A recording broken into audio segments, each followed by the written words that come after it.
നമ്മളിപ്പോൾ ഡിസ്കസ് ചെയ്യുന്നത് application of computers in design process discuss ചെയ്തു. ഇനി കമ്പ്യൂട്ടർ സിസ്റ്റം എങ്ങനെയാണ് ഡിസൈൻ പ്രോസസ്സിന് ഹെൽപ്പ് ചെയ്യാമെന്നാണ് ഇപ്പം ഡിസ്കസ് ചെയ്യുന്നത്. അതിന് നമ്മൾ ജോമെട്രിക് മോഡലിംഗ് ആണ് കഴിഞ്ഞ ക്ലാസ്സിൽ ഡിസ്കസ് ചെയ്തത്. ഈ ക്ലാസ്സിൽ നമുക്ക് എൻജിനീയറിംഗ് അനാലിസിസ് നോക്കാം. ഇപ്പോൾ എൻജിനീയറിംഗ് അനാലിസിസ് എന്ന് പറയുമ്പോൾ ആ ഡിസൈൻ, ആ ഡ്രോയിങ് പ്രിപ്പയർ ചെയ്ത് കഴിഞ്ഞാൽ അതിൻ്റെ 3D ജോമെട്രി സോഫ്റ്റ്വെയറിൽ വരച്ച് കഴിഞ്ഞാൽ അതെങ്ങനെയാണ് വർക്ക് ചെയ്യുക, ഓർ ഇനി ഫർദർ ഇമ്പ്രൂവ്മെൻറ്റ്സ് വേണോ. ഇപ്പോൾ സാധാരണയായിട്ട് heat transfer calculations, fluid flow calculations, centre of gravity, അതുപോലെയുള്ള കാൽക്കുലേഷൻസ് ആണ് എഞ്ചിനീയറിംഗ് അനാലിസിസിൽ വരിക. ഇപ്പോൾ എഞ്ചിനീയറിംഗ് അനാലിസിസ് ഈ സോഫ്റ്റ്വെയർ സിസ്റ്റം വരുന്നതിന് മുമ്പ് വളരെ ടീഡിയസ് ആയ, വളരെ ടൈം കൺസ്യൂമിങ് ആയ ഒരു ടാസ്ക് ആയിരുന്നു എഞ്ചിനീയറിംഗ് അനാലിസിസ് എന്ന് പറയുന്നത്. പക്ഷേ അപ്പോൾ ആ ഒരു കാര്യം കൊണ്ട് തന്നെ, ടീഡിയസ് ടാസ്ക് ആയതുകൊണ്ട് തന്നെ ചില ഡിസൈനുകളിൽ ഈ കാര്യം എഞ്ചിനീയറിംഗ് അനാലിസിസ് എന്ന് പറയുന്ന കാര്യം, ഈ പെൻ പേപ്പർ വർക്ക് ഒഴിവാക്കിയിരുന്നു. പക്ഷേ ഇപ്പോൾ CAD സിസ്റ്റം വന്നപ്പോൾ, CAD സിസ്റ്റം ഉള്ളതുകൊണ്ട് നമ്മൾ എഞ്ചിനീയറിംഗ് അനാലിസിസ് സോഫ്റ്റ്വെയറിൻ്റെ സഹായത്തോടെ വളരെ ഈസി ആയിട്ട് ചെയ്യുന്നു. അപ്പോൾ ഈ ഒരു കാരണം കൊണ്ട് നമ്മൾ ഇതിനെ കമ്പ്യൂട്ടർ എയ്ഡഡ് എഞ്ചിനീയറിംഗ് എന്ന് പറയുന്നു, CAE എന്ന് പറയുന്നു. നോക്കാം. ഇപ്പോൾ എഞ്ചിനീയറിംഗ് അനാലിസിസ് കമ്പ്യൂട്ടർ സോഫ്റ്റ്വെയറിൻ്റെ സഹായത്തോടെ ചെയ്യുന്നതിന് നമ്മൾ സാധാരണ കമ്പ്യൂട്ടർ എയ്ഡഡ് എഞ്ചിനീയറിംഗ് എന്ന് പറയുന്നു. ഇപ്പോൾ എഞ്ചിനീയറിംഗ് അനാലിസിസ് എന്തൊക്കെ വരും നോക്കാം. Stress strain calculations. എക്സാമ്പിൾ, ഏറ്റവും എളുപ്പമുള്ളൊരു എക്സാമ്പിൾ പറഞ്ഞാൽ നമ്മുടെ ബീമിൻ്റെയൊക്കെ ഡിസൈൻ, സ്ട്രക്ചറിലെ ബീമിൻ്റെയൊക്കെ ഡിസൈൻ. അപ്പോൾ ബീമിൻ്റെയൊക്കെ ഡിസൈനിൽ ബീമിനൊരു ലോഡ് കൊടുത്തു കഴിഞ്ഞാൽ എത്രത്തോളം സ്ട്രെസ് വരും, ഇനി എത്ര അത് ഡിഫോർമേഷൻ, എത്ര സ്ട്രെയിൻ സംഭവിക്കും, എത്ര ഡിഫോർമേഷൻ നടക്കും, ആ ഡിഫോർമേഷൻ ഫാക്ടർ ഓഫ് സേഫ്റ്റിക്ക് ഉള്ളിലാണോ എന്നുള്ള കാര്യങ്ങൾ നമുക്ക് ആക്ച്വൽ ഒബ്ജക്റ്റ് ഉണ്ടാക്കാതെ തന്നെ, അതായത് ഒരു ബീം കൺസ്ട്രക്റ്റ് ചെയ്യാതെ തന്നെ നമുക്ക് സോഫ്റ്റ്വെയറിൻ്റെ സഹായത്തോടെ ആ പ്ലോട്ട് ലഭിക്കും. അപ്പോൾ സ്ട്രെസ് സ്ട്രെയിൻ ഗ്രാഫ് ലഭിക്കും, സ്ട്രെസ് അതിൻ്റെ ഡിഫോംഡ് ഡയഗ്രം ലഭിക്കും. ഇനി എത്ര ഡിഫോം ചെയ്യുന്നു, അതിൻ്റെ ഡിഫോർമേഷൻ്റെ റേറ്റ് റെഡ് മുതൽ ബാക്കിയുള്ള കളേഴ്സിലോട്ട് ഡിഫോർമേഷൻ ഇൻറ്റൻസിറ്റി വിവിധ കളറുകളിൽ ലഭിക്കും. അപ്പോൾ അത് സോഫ്റ്റ്വെയറിൻ്റെ സഹായത്തോടെ ചെയ്യുന്നതാണ് engineering analysis stress strain calculation. ഇനി ഓട്ടോമൊബൈലിൻ്റെ ക്രാഷ് ടെസ്റ്റ്. അപ്പോൾ ക്രാഷ് ടെസ്റ്റ് ചെയ്യണം, നമുക്കറിയാം, ഒരു ഓട്ടോമൊബൈൽ, ഒരു കാറോ എന്തെങ്കിലും ആയിക്കോട്ടെ, അത് ആക്ച്വലി മാനുഫാക്ചർ ചെയ്യണം, എന്നിട്ടാണ് അതിൻ്റെ ചെയ്യുക. പക്ഷേ ഇപ്പോഴത്തെ കേസിൽ നമുക്ക് സോഫ്റ്റ്വെയർ യൂസ് ചെയ്തുകൊണ്ട് തന്നെ ഈ കാര്യങ്ങൾ ചെയ്യാൻ പറ്റും. ഇനി അടുത്തത് ഹീറ്റ് ട്രാൻസ്ഫർ അനാലിസിസ്. അതായത് ഒരു ഹീറ്റ് ഉണ്ടാകുന്ന ഒരു എലമെൻറ്റിൽ, ഹീറ്റിംഗ് എലമെൻറ്റ്സിൽ, പ്രത്യേകിച്ച് ബോയിലറിലൊക്കെ ആണെങ്കിൽ, അല്ലെങ്കിൽ ഏറ്റവും ചെറിയൊരു എക്സാമ്പിൾ പറയുകയാണെങ്കിൽ നമ്മുടെ ഓട്ടോമൊബൈലിൻ്റെ എൻജിൻ കൂളിങ്ങിന് ഉപയോഗിക്കുന്ന ഫിൻസ്, ബൈക്ക് എൻജിനിലൊക്കെയുള്ള ഫിൻസ്. അപ്പോൾ ആ ഫിൻസിൽ എങ്ങനെയാണ് ഹീറ്റിൻ്റെ ഡിസ്ട്രിബ്യൂഷൻ വരിക, ടെമ്പറേച്ചർ വേരിയേഷൻ എങ്ങനെയായിരിക്കും, ഇനി അത് അതിൻ്റെ ലിമിറ്റിൽ നിൽക്കുന്നതാണോ, എത്ര നേരം വർക്ക് ചെയ്താലാണ് ഒരു പരിധി വിട്ട് ടെമ്പറേച്ചർ കൂടുക, ഫർദർ മോഡിഫിക്കേഷൻ ആ ഡിസൈൻ ആവശ്യമുണ്ടോ, ഈ കാര്യങ്ങൾ നമ്മൾ ഹീറ്റ് ട്രാൻസ്ഫർ അനാലിസിസ് ചെയ്യുന്നതിലൂടെ നമുക്ക് മനസ്സിലാക്കാൻ പറ്റും. അപ്പോൾ ഇതുകൊണ്ട് ഈ കാര്യങ്ങൾക്ക് വേണ്ടിയിട്ട് നമ്മൾ സിസ്റ്റം ഉപയോഗിക്കുന്നതുകൊണ്ട്, ഈ കമ്പ്യൂട്ടർ ടെക്നോളജി ഉപയോഗിക്കുന്നതുകൊണ്ട് തന്നെ ഇതിനെ കമ്പ്യൂട്ടർ എയ്ഡഡ് എഞ്ചിനീയറിംഗ് CAE എന്ന് പറയാറുണ്ട്. അടുത്തത് മാസ് പ്രോപ്പർട്ടീസ് അനാലിസിസ്. ഇപ്പോൾ മാസ് പ്രോപ്പർട്ടീസ് സാധാരണ പറയുമ്പോൾ volume, surface area, weight, centre of gravity മുതലായവയാണ് മാസ് പ്രോപ്പർട്ടീസ്. ഈ മാസ് പ്രോപ്പർട്ടീസ് അനലൈസ് ചെയ്യുമ്പോൾ ഇപ്പോൾ ഈ ക്യൂബാണെന്നിരിക്കട്ടെ, ക്യൂബിൻ്റെ വോളിയം സോഫ്റ്റ്വെയർ തന്നെ നമ്മൾ കാൽക്കുലേറ്റ് ചെയ്യുന്നതിനെ കഴിഞ്ഞും ഈസി ആയിട്ട് സോഫ്റ്റ്വെയറിന് അതിൻ്റെ ഔട്ട്പുട്ട് ഡാറ്റ ലഭിക്കും. ഇനി ഇറഗുലർ ഫിഗറിൻ്റെ ഒക്കെ ആണെങ്കിൽ സെൻറ്റർ ഓഫ് ഗ്രാവിറ്റി കാൽക്കുലേറ്റ് ചെയ്യുക എന്ന് പറയുന്നത് മാനുവലി ചെയ്യുക എന്നുള്ളത് കുറച്ച് പ്രാക്ടിക്കലി ബുദ്ധിമുട്ടുള്ള കാര്യമാണ്, ടൈം കൺസ്യൂമിങ്ങുമാണ്. അപ്പോൾ അതൊക്കെ സോഫ്റ്റ്വെയറിൻ്റെ സഹായത്തോടെ വളരെയധികം പെട്ടെന്ന് ലഭിക്കുന്നതാണ്. ഇനി ഇതുപോലെ തന്നെ അസിമെട്രിക് ഫിഗേഴ്സിൻ്റെ centre of gravity, surface area, okay, ഇത്തരം കാര്യങ്ങൾ നമുക്ക് മാസ് പ്രോപ്പർട്ടീസ് അനാലിസിസുമായിട്ട് ബന്ധപ്പെട്ട് പറയാം. ഈ കാര്യങ്ങൾ ഇന്നത്തെ സോഫ്റ്റ്വെയറിൻ്റെ സഹായത്തോടെ മാനുവലായിട്ട് ചെയ്യുന്നതിലും വളരെ ഈസി ആയിട്ട് ലഭിക്കും. അപ്പോൾ ഈ കമ്പ്യൂട്ടർ സിസ്റ്റം വരുന്നതിന് മുമ്പ് തന്നെ ഇതൊരു പെയിൻസ്റ്റാക്കിംഗ് ആൻഡ് ടൈം കൺസ്യൂമിങ് സ്റ്റെപ്പായിരുന്നു. ഡിസൈനർ മാനുവലി ചെയ്യേണ്ട ഒരു സ്റ്റെപ്പായിരുന്നത്, വളരെയധികം ടൈം എടുത്ത് ചെയ്യേണ്ട സ്റ്റെപ്പായിരുന്നു. പക്ഷേ ഈ കമ്പ്യൂട്ടർ ടെക്നോളജി വരുന്നുണ്ട് നമുക്ക് ഇതിൻ്റെ ടൈം ഒരു പരിധി വരെ കുറയ്ക്കാൻ, ഒരു പരിധി വരെ എന്നല്ല, നന്നായിട്ട് തന്നെ കുറയ്ക്കാൻ സാധിച്ചിട്ടുണ്ട്. അക്യുറേറ്റ് ഡാറ്റ കിട്ടാനും സാധിച്ചിട്ടുണ്ട്. അടുത്തത് ഇൻ്റർഫറൻസ് ചെക്കിങ്. ഇപ്പോൾ ഇൻ്റർഫറൻസ് നമ്മൾ ടൈപ്സ് ഓഫ് ഫിറ്റ്സ് പറഞ്ഞിട്ടുണ്ട്. ഒരു പാർട്ട് വേറൊരു പാർട്ടിലോട്ട് കയറുന്നത് പ്രിവെൻറ്റ് ചെയ്യുന്ന ആ ഡയമെൻഷണൽ ഡിഫറൻസിനെയാണ് ഇൻ്റർഫറൻസ് എന്ന് പറയുക. എക്സാമ്പിൾ, ഒരു ഹോൾ ആൻഡ് ഷാഫ്റ്റ്. ഒരു ഹോളിലോട്ട് ഷാഫ്റ്റ് കയറണമെങ്കിൽ ഷാഫ്റ്റ് സൈസ് എന്ന് പറയുന്നത് ഹോൾ സൈസിനൊക്കെ ചെറുതായിരിക്കും. ഓക്കെ, ചെറുതായിരിക്കും എന്ന് പറയുമ്പോൾ മൈക്രോൺസൊക്കെ വ്യത്യാസം ഉണ്ടായിരിക്കും. അപ്പോൾ നമ്മൾ ആക്ച്വൽ മാനുവൽ ഡ്രോയിങ് ചെയ്യുവാണെങ്കിൽ, പെൻസിൽ ഡ്രോയിങ് ചെയ്യുവാണെങ്കിൽ നമുക്ക് ഈ ഒരു കാര്യം നമ്മൾ നോട്ട് ചെയ്യണമെന്നില്ല, നമ്മൾ ആ ടോളറൻസ് കൊടുത്തിട്ടുണ്ടാവില്ല. അങ്ങനെ വന്നു കഴിഞ്ഞ് ആ ഡ്രോയിങ് ഷോപ്പ് ഫ്ലോറിലോട്ട് പോയി ഷോപ്പ് ഫ്ലോറിൽ ആ പ്രോഡക്റ്റ് സബ് സിസ്റ്റംസ് മാനുഫാക്ചർ ചെയ്ത് അസംബിൾ ചെയ്യാൻ നോക്കുമ്പോഴായിരിക്കും ഇങ്ങനൊരു പ്രോബ്ലം ശ്രദ്ധയിൽപ്പെടുക. അപ്പം പിന്നെയും ഡ്രോയിങ്ങിലോട്ട് വന്ന് ഡ്രോയിങ്ങിൽ തിരുത്ത് വരുത്തി, അപ്പോൾ ഒരു തിരുത്ത് വരുത്തുന്നത്, ഒരു കറക്ഷൻ വരുത്തുന്നത് മറ്റു പലതരത്തിലുള്ള കറക്ഷനും കാരണമാവും. അപ്പോൾ പിന്നെയും ഫസ്റ്റ് മാനുഫാക്ചർ ചെയ്ത പ്രോഡക്റ്റ് എൻ്റയർലി വേസ്റ്റ് ആവുകയും പിന്നെയും നമ്മൾ ഒന്നേന്ന് സ്റ്റാർട്ട് ചെയ്യേണ്ടി വരികയും ചെയ്യും. ഓക്കെ, അപ്പോൾ CAD സിസ്റ്റത്തിൻ്റെ അഡ്വാൻറ്റേജ് എന്താണെന്ന് വെച്ചാൽ, ഈ ഇൻ്റർഫറൻസ്, അതായത് മേറ്റ് ചെയ്യുന്ന പാർട്സ് തമ്മിൽ എന്തെങ്കിലും ഇൻ്റർഫറൻസ് ഉണ്ടോ, അസംബ്ലിക്ക് തടസ്സമാകുന്ന എന്തെങ്കിലും ഡയമെൻഷണൽ ഇൻ്റർഫറൻസ് ഉണ്ടോ എന്ന് സോഫ്റ്റ്വെയറിൻ്റെ സഹായത്തോടെ ചെയ്യും. അതായത് CAD സിസ്റ്റത്തിൽ 3D ഡ്രോയിങ്സ് വരച്ചതിന് ശേഷം നമുക്ക് CAD സിസ്റ്റത്തിൽ തന്നെ അതിൻ്റെ അസംബ്ലിയും ചെയ്ത് നോക്കാം. ഈ അസംബ്ലി ചെയ്ത് നോക്കുമ്പോൾ നമുക്കറിയാം ഇൻ്റർഫറൻസ് ഉണ്ടോ ഇല്ലെന്ന് അറിയാം. ഉണ്ടെങ്കിൽ അപ്പോൾ തന്നെ ആ കറക്ഷൻ നമുക്ക് വരുത്താവുന്നതാണ്. അടുത്തത് ടോളറൻസ് അനാലിസിസ്. ഇപ്പോൾ ടോളറൻസ് നമ്മൾ ടൈപ്സ് ഓഫ് ഫിറ്റ്സിൽ പഠിച്ചിട്ടുണ്ട്. ഇൻ്റർഫറൻസ് ഫിറ്റ്സ്, ടോളറൻസ് ഫിറ്റ് എന്നൊക്കെ പഠിച്ചിട്ടുണ്ട്. മെഷീൻ ഡ്രോയിങ്ങിലും പ്രൊഡക്ഷൻ ഡ്രോയിങ്ങിലൊക്കെ പഠിച്ചിട്ടുണ്ട്. അപ്പോൾ ഈ നമ്മൾ ഒരു പാർട്ട്, അതായത് പിസ്റ്റൺ, സിലിണ്ടർ അറേഞ്ച്മെൻറ്റിന് ടോളറൻസ് നമ്മൾ കൊടുക്കും. അപ്പോൾ ഇത് ഒരു സ്പെസിഫൈഡ് ലിമിറ്റിലാണെന്ന് നമുക്ക് ചെക്ക് ചെയ്യാം. അത് അസംബ്ലിയെ തടസ്സപ്പെടുത്താതിരിക്കണം. അതായത് ഈ പിസ്റ്റണും സിലിണ്ടറും സ്വാഭാവികമായിട്ട് നമുക്കറിയാം സിലിണ്ടറിൻ്റെ ഉള്ളിലോട്ട് പിസ്റ്റൺ കയറിയിരിക്കണം. അപ്പോൾ അത് സ്പെസിഫൈഡ് ലിമിറ്റിലാണ്, അത് അസംബിൾ ചെയ്യാൻ പറ്റുമോ? അങ്ങനെ ഒരു പ്രൊഡക്റ്റ് ഉണ്ടായിക്കഴിഞ്ഞാൽ ഇപ്പം നിലവിലുള്ള ഡയമെൻഷനിൽ നമ്മൾ പിസ്റ്റണും സിലിണ്ടറും മാനുഫാക്ചർ ചെയ്താൽ അത് അസംബിൾ ചെയ്യാൻ പറ്റുമോ എന്ന് നമുക്ക് ചെക്ക് ചെയ്യാം. അതും നമ്മൾ ഇൻ്റർഫറൻസ് ചെക്കിങ്ങുമായിട്ട് ബന്ധപ്പെട്ട് തന്നെ പറയാം. ഏകദേശം ഇൻ്റർഫറൻസ് ചെക്കിങ്ങിനോട് സിമിലർ ആണ്.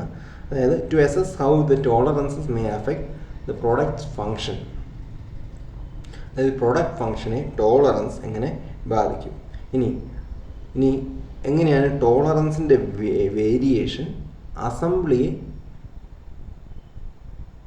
ബാധിക്കുക? എങ്ങനെയാണ് ടോളറൻസിൻ്റെ വേരിയേഷൻ, അതായത് ഇപ്പോൾ ഷാഫ്റ്റിൻ്റെയും ഹോളിൻ്റെയും കേസ് ആയിക്കോട്ടെ, എങ്ങനെയാണ് നമ്മൾ കൊടുക്കുന്ന ടോളറൻസിൻ്റെ വേരിയേഷൻ അസംബ്ലിയെ ബാധിക്കുക? അതായത് ഈ തമ്മിൽ മേറ്റ് ചെയ്യാതെ വരുമോ, അസംബിൾ ചെയ്യാൻ പറ്റാതെ വരുമോ, അല്ലെങ്കിൽ അസംബിൾ ചെയ്യാൻ പറ്റുമോ, ഇപ്പോൾ എത്രത്തോളം കൊടുത്താൽ അസംബിൾ ചെയ്യാൻ പറ്റും, അങ്ങനെ അതുമായിട്ട് ബന്ധപ്പെട്ടുള്ള കാര്യങ്ങളാണ് ടോളറൻസ് അനാലിസിസിൽ വരുന്നത്. അടുത്തത് finite element analysis. Complex heat transfer problems ഒക്കെ സാധാരണ നമ്മൾ ഡിഫറൻഷ്യൽ ഇക്വേഷൻ വെച്ചാണ് ഡിനോട്ട് ചെയ്യുക. അപ്പോൾ ഈ ഡിഫറൻഷ്യൽ ഇക്വേഷൻ്റെ സൊല്യൂഷൻസ് കണ്ടെത്തുക എന്ന് പറയുന്നത് വളരെ ടീഡിയസ് ആയ, ടൈം കൺസ്യൂമിങ് ആയ, ഒരുപക്ഷെ മാനുവലി ചെയ്താൽ പറ്റാത്ത ഒരു ടാസ്ക്കാണ് ഡിഫറൻഷ്യൽ ഇക്വേഷൻ്റെ സൊല്യൂഷൻസ് കണ്ടെത്തുക എന്ന് പറയുന്നത്. അപ്പോൾ അതിനുപയോഗിക്കുന്ന ഒരു ടെക്നിക്കാണ് ഫൈനൈറ്റ് എലമെൻറ്റ് അനാലിസിസ്. അതായത് നമ്മുടെ എൻ്റയർ പാർട്ടിനെ ഫൈനൈറ്റ് എലമെൻറ്റ്സ് ആയിട്ട്, ഫൈനൈറ്റ് എന്ന് പറഞ്ഞാൽ നിശ്ചിത അളവിലുള്ള എലമെൻറ്റ്സ് ആയിട്ട് ഭാഗിക്കുക. അതായത് ഓരോ എലമെൻ്റായിട്ട് ഭാഗിക്കുക, മൊത്തം കമ്പോണൻറ്റിനെ ഓരോ ചെറിയ എലമെൻ്റായിട്ട് ബാധിക്കുക. എന്നിട്ട് ഈ ഡിഫറൻഷ്യൽ ഇക്വേഷൻ, ഇതിൻ്റെ ഹീറ്റ് ട്രാൻസ്ഫറിനെ ഡിനോട്ട് ചെയ്യുന്ന ഒരു ഡിഫറൻഷ്യൽ ഇക്വേഷൻ ഉണ്ടാവും. ഈ ഡിഫറൻഷ്യൽ ഇക്വേഷൻ്റെ സൊല്യൂഷൻ നമ്മൾ ഓരോ നോഡിലും കാണും. അപ്പോൾ ഓരോ നോഡ് എന്ന് പറയുമ്പോൾ നമ്മൾ ഈ എലമെൻറ്റിനെ എത്രയായിട്ട് ഭാഗിക്കുക മീൻസ് ഫിസിക്കലി മാനുഫാക്ചർ ചെയ്ത് ഭാഗിക്കുക എന്നുള്ളതല്ല, സോഫ്റ്റ്വെയറിൽ തന്നെ ഇതിനെ എത്രയായിട്ട് കണക്കാക്കാം. ഇപ്പോൾ നമ്മളൊരു ബ്ലോക്കാണ് എഴുതുക, ഒരു സ്ക്വയർ ബ്ലോക്ക്, ഒരു ക്യൂബാണ് എഴുതുക. ഒരു ക്യൂബിനെ നമ്മൾ ചെറിയ ചെറിയ ക്യൂബുകളായിട്ട് ഭാഗിക്കുക. എന്നിട്ട് ഹീറ്റ് ട്രാൻസ്ഫർ ഡിനോട്ട് ചെയ്യുന്ന ഡിഫറൻഷ്യൽ ഇക്വേഷൻ ഉണ്ടാവും. ഈ ഡിഫറൻഷ്യൽ ഇക്വേഷൻ്റെ സൊല്യൂഷൻ സോഫ്റ്റ്വെയർ കണ്ടെത്തും. അങ്ങനെ എല്ലാ നോഡിനും കണ്ടെത്തിയ സൊല്യൂഷൻസിൽ നിന്ന് നമുക്ക് ആ എൻ്റയർ സിസ്റ്റത്തിൻ്റെ ഹീറ്റ് ഡിസ്ട്രിബ്യൂഷനെ കുറിച്ച് വ്യക്തമായ ധാരണ കിട്ടും. അപ്പോൾ ഇത് മാനുവലി ചെയ്യുക എന്ന് പറയുന്നത് സാധാരണ പ്രാക്ടിക്കലി പോസിബിൾ അല്ല. അപ്പോൾ ഈ സോഫ്റ്റ്വെയറിൻ്റെ സഹായത്തോടെ നമുക്ക് ചെയ്യാൻ പറ്റും. അതിനാണ് ഫൈനൈറ്റ് എലമെൻറ്റ് അനാലിസിസ് എന്ന് പറയുന്നത്. ഫൈനൈറ്റ് എലമെൻറ്റ്സ് അനാലിസിസ് എന്ന് പറഞ്ഞാൽ ഒരു വലിയ ടോപ്പിക്കാണ്, ഒരു സെപ്പറേറ്റ് പേപ്പറായിട്ട് നമുക്ക് PGയിലൊക്കെ പഠിക്കാവുന്നതാണ്. ഫൈനൈറ്റ് എലമെൻറ്റ് അനാലിസിസ് അതായത് എൻ്റയർ സിസ്റ്റത്തിനെ ഫൈനൈറ്റ് എലമെൻറ്റ്സ് ആയിട്ട്, certain number of finite elements ആയിട്ട് ഡിവൈഡ് ചെയ്യും. അതിൻ്റെ ഒരു പ്രോബ്ലം, അതായത് ഹീറ്റ് ട്രാൻസ്ഫർ എന്നിരിക്കട്ടെ, ഹീറ്റ് ട്രാൻസ്ഫർ ഡിനോട്ട് ചെയ്യുന്ന ഡിഫറൻഷ്യൽ ഇക്വേഷൻ ഓരോ നോഡിനും സോൾവ് ചെയ്യും ബൈ സോഫ്റ്റ്വെയർ സോൾവ് ചെയ്യും. അങ്ങനെയാണെങ്കിൽ അങ്ങനെ സോൾവ് ചെയ്തതിന് ശേഷം നമുക്ക് എൻ്റയർ സിസ്റ്റത്തിൻ്റെ ഹീറ്റ് ട്രാൻസ്ഫറിനെ കുറിച്ച് വ്യക്തമായ ധാരണ നമുക്ക് കിട്ടും. അതിനാണ് ഫൈനൈറ്റ് എലമെൻറ്റ് അനാലിസിസ് എന്ന് പറയുന്നത്. അടുത്തത് കൈനമാറ്റിക് ആൻഡ് ഡൈനാമിക് അനാലിസിസ്. അതായത് നമ്മളൊരു മെക്കാനിസംസ് ഉണ്ടാക്കുന്നത് കരുതുക. മെക്കാനിസം ഇപ്പം നമ്മുടെ ഓട്ടോമൊബൈലിൻ്റെ വൈപ്പർ ഒരു മെക്കാനിസമാണ്. ഇനി പല ടൈപ്പ് മെക്കാനിസം ഉണ്ട്. നമ്മുടെ കൺവെയർ, ബോട്ട്സ് ട്രാൻസ്പോർട്ട് മെക്കാനിസം, ഇതുപോലെ ഇൻഡസ്ട്രിയിൽ പലതരത്തിലുള്ള മെക്കാനിസംസ് ഉണ്ട്. ഈ മെക്കാനിസം ഓട്ടോമേഷൻ്റെ ഭാഗമായിട്ടാണ് ഈ മെക്കാനിസംസ് ഉണ്ടാക്കിയത്. അപ്പോൾ ഈ മെക്കാനിസം പ്രോപ്പറായിട്ട് വർക്ക് ചെയ്യുമോ എന്ന് നമുക്ക് അറിയണമെങ്കിൽ കമ്പ്യൂട്ടർ സിസ്റ്റം വരുന്നതിന് മുമ്പുള്ള കാലത്ത് നമ്മൾ ഇത് മാനുഫാക്ചർ ചെയ്ത്, അതായത് ഫാബ്രിക്കേറ്റ് ചെയ്ത് വർക്ക് ചെയ്യിപ്പിച്ച് നോക്കണമായിരുന്നു. വർക്ക് ചെയ്യിപ്പിച്ച് നോക്കുമ്പോഴാണ് നമ്മൾ എന്തെങ്കിലും എറർ ഡിനോട്ട് ചെയ്യുക, എന്തെങ്കിലും എറർ ഉണ്ടോ എന്ന് നമുക്ക് മനസ്സിലാവുക. അപ്പോൾ നമ്മൾ എന്ത് ചെയ്യണം? അങ്ങനെ എറർ ഫുള്ള് പ്രൊഡക്റ്റ് മാനുഫാക്ചർ ചെയ്ത് എറർ കണ്ടെത്തുകയാണെങ്കിൽ അത്രയും ടൈമും മെറ്റീരിയലും ഒക്കെ വേസ്റ്റാണ്. ലേബർ വേസ്റ്റാണ്. പക്ഷേ CAD സിസ്റ്റം വെച്ച് നമ്മൾ ഇതുപോലൊരു മെക്കാനിസം നമ്മൾ സബ്സിസ്റ്റംസ്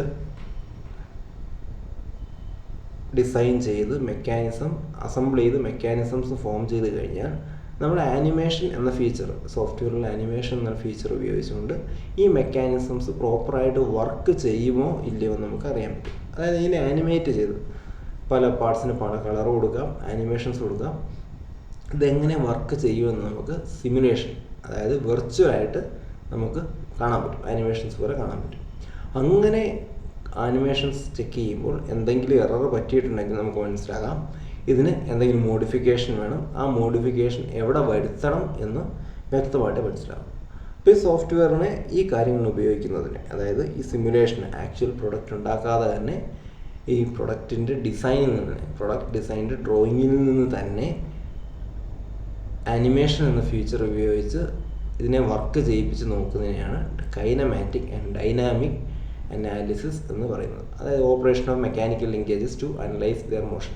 അപ്പോൾ ഈ മെക്കാനിക്കൽ ലിങ്കേജസ് എന്ന് പറയുമ്പോൾ മെക്കാനിസംസ് ഒക്കെ ഡിഫറെൻറ്റ് ലിങ്കേജസ്, മെക്കാനിക്കൽ ഒരു ലിങ്ക് അടുത്ത ലിങ്ക് അങ്ങനെ കണക്റ്റഡ് ആയിട്ടുള്ള ലിങ്കേജസ് ആയിരിക്കും. എക്സാമ്പിൾ നമ്മുടെ ഓട്ടോമൊബൈലിൻ്റെ വൈപ്പർ കണക്റ്റഡ് ലിങ്കേജസ് ആണ്.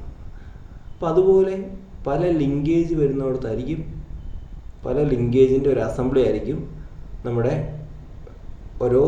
ഓരോ സബ്സിസ്റ്റംസും ഓരോ അസംബ്ലി ആയിരിക്കും, ലിങ്കേജസിൻ്റെ അസംബ്ലി ആയിരിക്കും. ഈ ലിങ്കേജ് വർക്ക് ചെയ്യുമ്പോൾ എവിടെയെങ്കിലും ബ്ലോക്ക് ആവുന്നുണ്ടോ അല്ലെങ്കിൽ സ്മൂത്തായിട്ട് വർക്ക് ആവുന്നുണ്ടോ എന്നൊക്കെ നമുക്ക് ഈ കൈനമാറ്റിക് ആൻഡ് ഡൈനാമിക് അനാലിസിസിലൂടെ മനസ്സിലാക്കാൻ പറ്റും. CAD സോഫ്റ്റ്വെയർ ഉപയോഗിച്ച് മനസ്സിലാക്കാൻ പറ്റും. Last point of engineering analysis, discrete event simulation. Discrete event simulation എന്ന് പറയുമ്പോൾ ഏറ്റവും കോംപ്ലക്സ് സിസ്റ്റംസ് ഡിസൈൻ ചെയ്യാൻ ഉപയോഗിക്കുന്ന ടെക്നിക്കാണ് discrete event simulation. Example manufacturing cell, material handling system മുതലായവ. ഇപ്പോൾ മാനുഫാക്ചറിങ് സെൽ എന്ന് പറഞ്ഞാൽ ഒരു പ്രൊഡക്റ്റ് ഉണ്ടാക്കുന്നതിന് ഒരു റോ മെറ്റീരിയൽ കയറി കഴിഞ്ഞാൽ റോ മെറ്റീരിയലിൽ നിന്ന് പല സ്റ്റെപ്പുകളിലൂടെ എന്ന് പറയുമ്പോൾ ഡിഫറെൻറ്റ് മെഷീൻസിലൂടെ പ്രോസസ്സ് ചെയ്താണ് ഫൈനൽ പ്രോഡക്റ്റ് ഉണ്ടാവുക. അതായത് ഒരു പ്രോഡക്റ്റ് ചിലപ്പം ഒരു 10 മെഷീനിലൂടെ ഓപ്പറേഷൻസ് കഴിഞ്ഞായിരിക്കും ഫൈനൽ പ്രോഡക്റ്റ് ഉണ്ടാവുക. ഓക്കെ. അതുപോലെ മെറ്റീരിയൽ ഹാൻഡ്ലിംഗ് സിസ്റ്റം. ഒരു മെഷീനിങ് സ്റ്റേഷനിൽ നിന്ന് ഓപ്പറേഷൻ കഴിഞ്ഞ് കഴിഞ്ഞാൽ അടുത്ത സ്റ്റേഷനിലോട്ട് മെറ്റീരിയൽ ഹാൻഡ്ലിംഗ് സിസ്റ്റമാണ്, കൺവെയർ പോലെ മെറ്റീരിയൽ ഹാൻഡ്ലിംഗ് സിസ്റ്റമാണ് ഈ റോ മെറ്റീരിയലിനെ എത്തിക്കുക. അപ്പോൾ ഇതുമായിട്ട് ബന്ധപ്പെട്ട് അങ്ങനെ ഒരു മാനുഫാക്ചറിങ് സെല്ല് ഡിസൈൻ ചെയ്യുമ്പോൾ ആ മാനുഫാക്ചറിങ് സെല്ല് ആക്ച്വലി ഫിസിക്കൽ വേൾഡിൽ എങ്ങനെയാണ് വർക്ക് ചെയ്യുക എന്നറിയാൻ നമ്മൾ ഉപയോഗിക്കുന്ന ടെക്നിക്കാണ് discrete event simulation. Discrete event simulation അതായത് ഒരു മെഷീനിൽ ഒരു work material or work piece കയറുന്നതിനെ നമുക്ക് ഒരു ഈവൻ്റ് ആയിട്ട് എടുക്കാം. അങ്ങനെ ചിലപ്പോൾ ഒരു 10 ഈവൻ്റ് അല്ലെങ്കിൽ 15 ഈവൻറ്റിന് ശേഷമായിരിക്കും ഒരു പ്രോഡക്റ്റായിട്ട് മാറുക. ഒരു വർക്ക് പീസ് അല്ലെങ്കിൽ റോ മെറ്റീരിയൽ ഒരു പ്രോഡക്റ്റായിട്ട് മാറുക.